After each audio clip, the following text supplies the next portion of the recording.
All right, Dodgers fall to the Mets today, 7-3, and now the NLCS is tied at a game apiece, going to Citi Field in Queens, New York. Um, I know the score says one thing, but if you watched it, it was a little closer than a 7-3 game. What do I mean by that? Well, first of all, the Dodgers left 10 men on base, and the top five guys in your lineup were 0 for 19 combined, and they were 1 for 9 with runners in scoring position. I understand Landon Knack gave up the back-breaking grand slam to Mark Vientos to make it 6-0 at that time, but there was so many chances on the bases for this Dodger team to get back into the game, and they couldn't capitalize. What a complete 180 from game one, where they blew out the Mets, and it looked like it was going to be a quick and short series. I wasn't the one saying that, but um, listen, this Mets team is very scrappy. They're very good. You knew that they were going to come out and try and respond early in game two. This Mets team has been too good for the last couple months. They're not just going to lay down in this series. The Dodgers, again, are going to have to earn it. It's going to be a dogfight. I understand that. But man, did I really want to go up 2-0 going to New York. But it's not always going to work out like that. Probably Dave Roberts' first blunder of the postseason, and it comes in game two of the league championship series, so I guess it's okay, but um,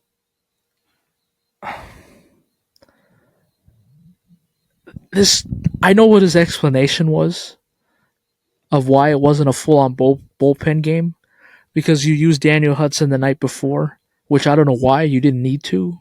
You were up 6-0, and you had a sizable lead. He did not need to be out there. So he wasn't available today, and you lost Alex Vesia due to injury. But go with what works. Go with your guys. Now, the bright side of it is you didn't use any of your high leverage relievers for 2 games.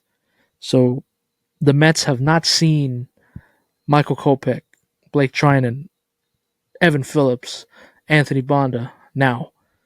They haven't seen those guys yet. They haven't. So that could be a plus as this series goes along. So, but for me, it was like, just go with your guys. But again, I understand kind of why they had to do it like that. And it was also encouraging that the rest of the guys, one of the bright spots of this game was Brent Honeywell. Fantastic today. Pitched 3 scoreless innings, and had the Dodgers cashed in on a couple of RBI chances, he would have been the player of the game. He would have been a hero, because he pitched 3 scoreless innings and kept the Dodgers in the game and gave them a chance. So the offense just wasn't able to come through. You have to get better production out of the top of this order. Like I just mentioned, 0 for 19. That can't happen. Now, the chances of your top 5 guys completely going ice cold like that, I think, are unlikely. I think eventually somebody's going to step up and click out of it. But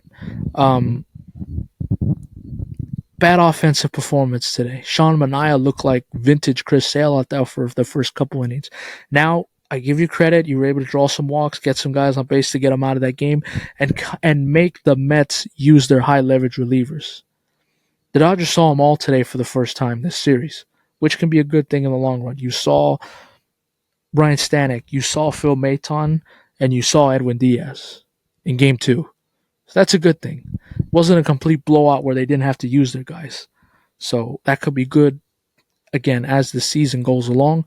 But that's Dave Roberts' first blunder of the postseason. And to be honest with you, I think this team was kind of due for that. You're not gonna throw shutouts with bullpen games every time. And unfortunately, the Dodgers did not break the record of 33 consecutive scoreless innings from the pitching staff. They're now tied. Francisco Lindor, MVP favorite, MVP contender, I should say. He's going to finish second behind Ohtani. But you saw why he's the heart and soul and the leader of that team. had a big home run, first at bat of the game in the first inning to shut the crowd, shut them down a little bit, and just make the Mets feel good about themselves for a second. Like, hey, I know we got, I know we lost big the night before, but it's fine, and I'm gonna get us off to a good start. That's what great leadoff hitters do. They put you in a position to be successful. And Lindor hit a home run off of Daniel, no, Ryan Brazier. Excuse me. Um, Overall, I feel okay about this series. I feel better. It's a 7 and not a 5, like last series. The Dodgers are going to send, and this has not been finalized, but Walker Buehler's pitching game 3. And if things go as they should, Yamamoto's pitching on Thursday in game 4, and Jack Flaherty's pitching again in game 5. I'd like to think that the Dodgers are going to find a way to get 2 games out of Citi Field, and they're going to come home with a chance to clinch the pennant Sunday night at Dodger Stadium. I would like to think that. But again, you never know. This Mets team is really good, and you're going to really have to earn it this series. And I think you heard that from some of the Dodger players after the game. You're really going to have to earn it, and it's going to be a dogfight. It's never going to be easy. So let's see how the Dodgers respond in game 3. They got punched, and they got punched today. You know, they didn't get knocked out, obviously, but they got knocked down. But again, this bullpen, outside of Landon Knack not having it, giving up the grand slam, they held the Mets in check today. Like I said, Brent Honeywell, pretty much the only bright side that came out of this game. You might see him again in a situation like that where they need a bulk guy. I would not be shocked if they go out there and try it again with Brent Honeywell. But, there was a moment there, especially in the 6th inning, because this Mets team, there's a famous saying, the Mets are going to Met, which basically means that the Mets are going to somehow find a way to screw this thing up on their own. And this Mets team has been on a magic carpet ride, not because they're lucky, because they're a really good baseball team. But that saying, the Mets are going to Met, I thought that was going to happen today, in the 6th inning of game 2, because that saying has not come to fruition yet so far. It might come later in the series, or it may not come at all. But I thought that was going to happen in the 6th inning.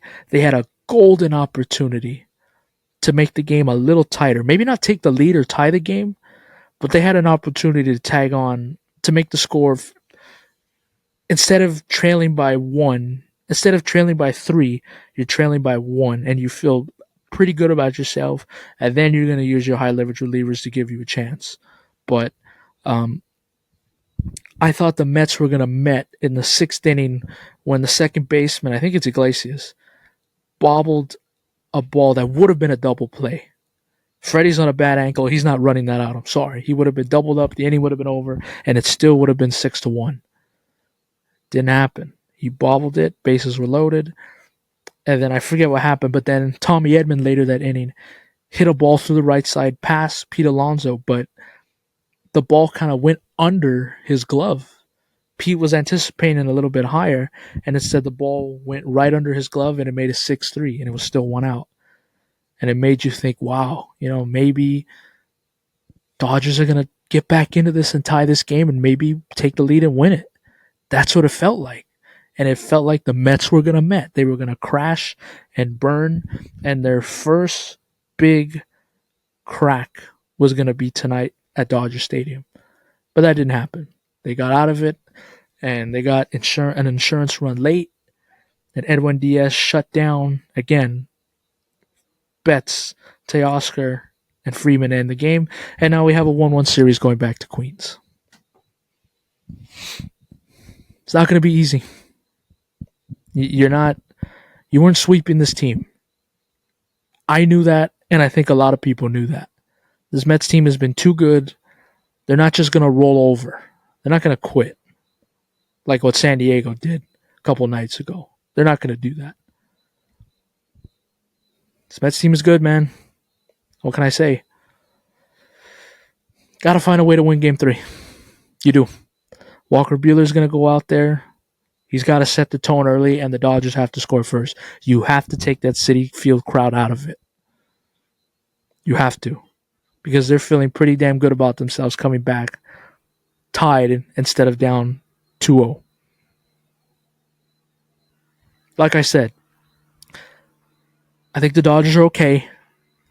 But again, to me, it was so vital and so important to go up 2-0 in this series because you open Pandora's box to something weird happening down the line here. And this Mets team doesn't. This Mets team has already had a bunch of luck, and they've already had a bunch of good stuff happen to them. I'm not saying the Dodgers haven't, but Mets are on this magical ride, man. And had you gone up 2-0, the series is not over, but there's, for the first time in a while, there's that little sense of doubt in this Mets fan base and this team, like, maybe we won't win this whole thing. But, again, it's baseball. You're not going to sweep. Got to figure out a way to get Game 3. And I think Dave Roberts is going to be very aggressive. And I think this Dodger team is going to respond because they got to go up 2-1 in this series. You have to. Have to take that New York crowd out of it. Good crowd today. Shout out to the Dodger fans that either took the time off from their work or came in. A 1 o'clock game in a league championship series is not ideal, but because of the travel and the way the schedule works and where these teams are going next, that game had to be played today that early. But shout out to all the Dodger fans. For a 1 o'clock game on a Monday, it was filled. And Dodger fans were into it. It sucked that they didn't win, but they were into it when they had their chances. They were making noise. So shout out to the Dodger fans. See you after Game 3. Adios.